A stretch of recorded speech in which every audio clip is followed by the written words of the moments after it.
പ്രിയപ്പെട്ട പ്രേക്ഷകരെ, നമ്മുടെ ഈ SKN40 യാത്രക്കിടയിൽ നമ്മൾ കേരളത്തിലെ സ്കൂളുകളോട് പറഞ്ഞിരുന്നു ഈ 40 സ്കൂളുകളിൽ നമ്മൾ കമ്പ്യൂട്ടർ ലാബ് സൗകര്യം ഏർപ്പെടുത്തും എന്ന്.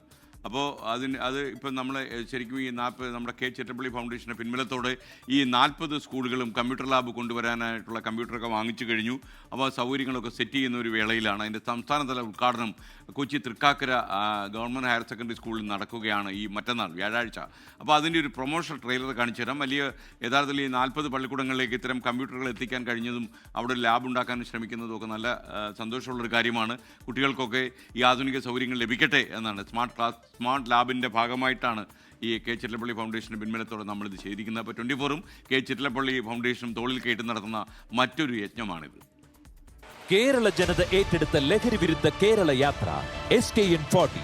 ഇതോടനുബന്ധിച്ച് 24-ഉം കെ ചിറ്റലപ്പള്ളി ഫൗണ്ടേഷനും ചേർന്ന് കേരളത്തിലെ 40 ഗവൺമെന്റ് സ്കൂളുകളിൽ കമ്പ്യൂട്ടർ ലാബുകൾ നൽകുമെന്ന പ്രഖ്യാപനം യാഥാർത്ഥ്യമാക്കുന്നു. വിദ്യാഭ്യാസത്തിന് പുതിയ കരുത്ത് പകരുന്ന ഈ പദ്ധതിയുടെ സംസ്ഥാനതല ഉദ്ഘാടനം സെപ്റ്റംബർ 11 രാവിലെ 11:30 തൃക്കാക്കര ഗവൺമെന്റ് ഹയർ സെക്കൻഡറി സ്കൂളിൽ. ജ്യോതിർഗമയ SKN40 രണ്ടാം ഘട്ടം. അണിചേരുക, നാടിന്റെ മാറ്റത്തിന് അമരക്കാരാവുക. എന്തായാലും ഇത് ലഭിച്ച 40 സ്കൂളുകൾക്കും എൻ്റെ അഭിനന്ദനങ്ങൾ. മറ്റന്നാൾ വ്യാഴാഴ്ച നമുക്ക് ഇതിൻ്റെ ഒരു സംപ്രേഷണം 24-ൽ കാണാം. ലോകത്തെവിടെയായാലും ഏത് സമയത്തും 24 വാർത്തകളും ഓഗ്മെന്റഡ് റിയാലിറ്റി പാക്കേജുകളും എക്സ്പ്ലെയിനറുകളും വിശദമായി കാണാൻ ഞങ്ങളുടെ യൂട്യൂബ് ചാനൽ നിങ്ങൾക്ക് സബ്സ്ക്രൈബ് ചെയ്യാം.